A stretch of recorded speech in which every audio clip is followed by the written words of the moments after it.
Okay, TBH Labs ကနေကြိုဆိုပါရစေကျွန်တော်ဒီနေ့ showcase နဲ့ first impression လုပ်ပေးမယ့်ဖုန်းက Huawei ရဲ့ Y series ထဲမှာ entry level Y series ဖြစ်တဲ့ Y6P ပဲဖြစ်ပါတယ် Huawei ရဲ့ series တွေကိုအခုချိန်လောက်ဆိုလို့ရှိရင်တော့လူတော်များများရင်းနှီးပြီးနေလောက်ကြပြီလို့ထင်ပါတယ်အမြင့်ဆုံးမှာ Mate ကြည့်မယ် Mate ပြီးရင် P လာမယ် P ပြီးရင် Nova လာမယ် Nova ပြီးရင် Y လာမယ်ဒီနေ့ကျွန်တော် showcase လုပ်မှာတော့အဲ့ဒီအမြင့် series တွေမဟုတ်ဘူး Y series ကိုမှနည်းနည်း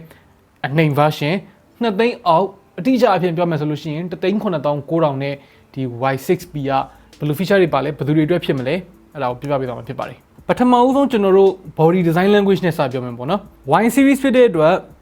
ရိုးရိုးရှင်းရှင်းပဲဘာမှရွှေ့ရွှေ့ထွေးထွေးတွေမပါဘူးနောက်ဘက်က back cover pattern တွေ gradient တွေအရင်အများကြီးတွေမဟုတ်ဘူးဆိုပေမဲ့အလင်းရောင်ကို reflection ပြန်လို့ရှိရင်ထင်သာစေတဲ့ reflective line တွေတော့ရှိနေပါသေးတယ်ဒါပေမဲ့အရင်တိတိကျကျကြီးမဟုတ်ဘူးဘာပဲပြောတစ်ခုသိတာအရင်တုန်းကဒီ2သိန်းအောက်ဖုန်းတွေဆိုလို့ရှိရင်ဘယ်လောက်ကိုရုံမထွက်ဘူးအခုက plastic တော့ plastic ပဲအဲ့ဒါတော့သိတာစေတယ်ဆိုပေမဲ့အရင်တုန်းကကော်ကျွတ် plastic တွေပေါ့နော် plastic အမဲကြီးတွေလို့တော့ရုံမဆိုးနေတော့ဘူးအရောင်အနေနဲ့မှာကျွန်တော်လက်ထဲမှာအခုကင်နေတာတော့ဒါ purple ပေါ့နော် purple အပြင် green လည်းရှိအောင်မယ် black လည်းရှိအောင်မယ်ဆိုတော့ရိုးရိုးရှင်းရှင်းလိုချင်တဲ့သူဆိုလို့ရှိရင်လည်းရွေးချယ်စရာရှိတယ် color အနေနဲ့နည်းနည်း personality လေးနည်းနည်းထည့်လိုချင်တယ်ဆိုလို့ရှိရင်လည်းရွေးချယ်စရာရှိတယ်ဆိုတော့ဒီဖုန်းကအခုခေတ် trend အနေနဲ့ရှင်ပြီးတော့ပြောမယ်ဆိုလို့ရှိရင်တော့ net သေးတဲ့ထဲမှာပါတယ်သူရဲ့ display size က 6.3 inches ပဲရှိတယ်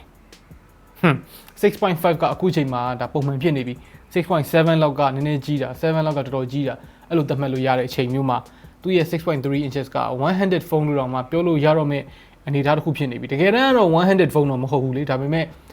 အခုရှိနေတဲ့အကြီးတွေနဲ့ရှင်းလိုက်ရင်ဒီကောင်သေးသလိုလေးဖြစ်သွားတာပေါ့နော်ဒီကောင်မှာမသေးတာသေးကြတာတစ်ခုရှိတယ်အဲ့ဒါ battery က 5000 mAh ပါတယ်ဆိုတော့ဒီလိုမျိုး level ဖုန်းတွေမှာ battery ကြီးတာမြင်ဘူးနေကြဒါပေမဲ့4500လောက်ပဲသွားလို့ရှိတယ်9000ဖြစ်သွားလို့ရှိရင်ဖုန်းကြီးက bulky ဖြစ်သွားလို့ရှိတယ်ဒီကောင်က bulky ဖြစ်လားလေးလားထူလားဆိုတော့ထူတာတော့နည်းနည်းလေးသိတာတယ်သူထူတာကိုကွယ်ခွက်ထားဖို့အတွက်ဘေးက cap တွေပါလေလုတ်ပေးထားတာမျိုးမရှိဘူးဒါပေမဲ့ကန်ရတာတိတ်အရင်ကြီးမဆိုးဘူးလေးတာတော့မလေးဘူးသေးကြတယ်9000 mAh ပါလေဖုန်းတစ်လုံးအနေနဲ့185 gram ဆိုတာဟာလေးတယ်လို့ကျွန်တော်တို့ပြောလို့မရတော့ဘူးပြီးတော့အနောက်ဘက်ကကင်မရာဘက်နေပါတွေကလည်းမရှိတဲ့လောက်လေးတေးသေးလေးတွေပဲခလုတ်တွေကလည်းနှိပ်ရတာအပေါ်စားမဆန်ဘူးအဲ့ဒါတော့ကြီးကျူကိုကောင်းတယ်သူရဲ့ screen က 20:9 ratio မှာ 720p plus နဲ့ IPS LCD ပဲ IPS LCD ဖြစ်တဲ့အတွက်အနောက်မှာ fingerprint လေးကတက်ပါမယ်ဆိုတော့ performance ကောဘယ်လိုနေလဲ2သိန်းအောက်ဖုန်းတွေဖြစ်တဲ့အတွက် performance ကတော့ဘယ်သူမှမျှော်လင့်ထားလိမ့်မယ်လို့မထင်ဘူးမျှော်လင့်ရင်လည်းအမှားကြီးမှားသွားလိမ့်မယ်ဒီဖုန်းတွေက performance ဖုန်းတွေမဟုတ်ဘူး utility ဖုန်းတွေပေါ့နော် battery ခံရမယ် display ကရှိတဲ့လောက်ရှိရမယ်အကျန်းခံတဲ့လောက်ခံရမယ်အဲ့လိုဖုန်းတွေပေါ့နော်ဆိုတော့အဲ့လိုဖုန်းတစ်လုံးအနေနဲ့ Helio P22 ကိုထည့်ပေးထားတယ်12 nanometer chipset ပေါ်မှာအခြေခံထားတဲ့ကောင်အသက်ဆုံးအကောင်းဆုံး SoC မဟုတ်ဘူးဆိုပေမဲ့ day to day မှာတော့စိတ်ပြည့်ရလောက်အောင်နှိမ့်တဲ့ speed တွေကတော့ကြုံရမှာမဟုတ်ဘူးအားတင်ရလောက်စီရ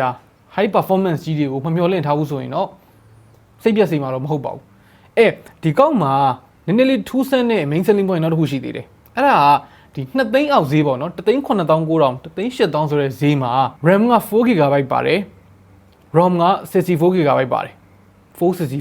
တော့464ဆိုတဲ့ arrangement ကကျွန်တော်တို့2သိန်းကျော်2သိန်းခွဲအဲ့လောက်ဒီမှာတွေ့ရလိမ့်ရှိတယ်ဆိုတော့ညမဆိုးပါဘူးပြီးတော့ဒီဖုန်းက secondary ဖုန်းတစ်လုံးအနေနဲ့သုံးမယ်ဆိုလို့ရှိရင်လည်းမဆိုးဘူးဘာလို့လဲဆိုတော့သူ့မှာ reverse charging လည်း support ပေးထားတယ်အပေါက်ကတော့ micro USB ပဲပေါ့နော် USB type C တော့မဟုတ်ဘူး type C ဖြစ်ပါစေလို့ဆုတောင်းမိမဲ့ဒီဈေးမှာတော့ micro USB တွေကရှိနေဦးမှာပါပဲဆိုတော့ reverse charging ဆိုတာဘာလဲဆိုတော့ကိုယ့်ရဲ့ဖုန်းကို power bank အနေနဲ့သုံးပြီးတော့နောက်ဖုန်းတစ်လုံးကိုအားသွင်းပေးတာပါအရင်ကြီးတော့ efficient ဖြစ်မှာမဟုတ်ဘူးဒါပေမဲ့အရင်ကြုံလာရင်တော့သုံးပေးလို့ရတယ်ကင်မရာတွေကတော့တိတ်ထူးထူးခြားခြားပြောနေကြမရှိဘူးအနောက်မှာ3လုံးအရှေ့မှာ1လုံးစုစုပေါင်း4လုံးပါတယ်အနောက်က3လုံးအနေနဲ့က30 megapixel f1.8 တောင်မှ mainstream ဖြစ်သွားပြီနော်အရင်လို f2 တွေ f2.2 တွေအတွက်နေရာမရှိတော့ဘူး5 megapixel ultra wide ဟုတ်တယ် ultra wide လည်းပါတယ်quality ကတော့အကောင်းကြီးတော့မဟုတ်ဘူးဒါပေမဲ့ ultra wide ပါတယ်ပြီးတော့2 megapixel depth sensor အရှေ့ဘက်မှာ8 megapixel f2.0 wide camera ကိုသုံးပေးထားတယ်ဆိုတော့ဒီဈေးနဲ့ကင်မရာမှာလည်းစိတ်ညစ်ရလောက်စီရတော့ဖြစ်နေမယ်လို့မထင်ဘူးဆိုတော့ဒီဖုန်းကကျွန်တော်နည်းနည်းအရင်တုန်းကပြောခဲ့တဲ့စကားတွေကိုပဲထက်ကပြန်ပြောရမယ်ဆိုလို့ရှိရင် secondary phone တစ်လုံးအနေနဲ့သုံးမဲ့သူတွေ performance အကောင်းကြီးမလိုတဲ့သူတွေလူကြီးတွေ battery ခံကျင်တဲ့သူတွေပတ်စံအများကြီးမသုံးမဲနဲ့နည်းနည်းလူယိုသေးရှင်ယိုသေး design နဲ့ branding ကိုလိုချင်တဲ့သူတွေအတွက်ကတော့ဖြစ်နိုင်ပါတယ်လို့ပဲပြောရင်းနေပဲ နောက်နေ့မှတွေ့တာပေါ့။ဟုတ်ကြံခဲ့တယ်ခင်ဗျားတို့ကဘယ်လိုမြင်လဲအောက်က comment ထဲမှာဝင်ရောက်ဆွေးနွေးညှင်းခုန်ပေးသွားလို့ရပါတယ်။ Okay နောက်နေ့မှတွေ့တာပေါ့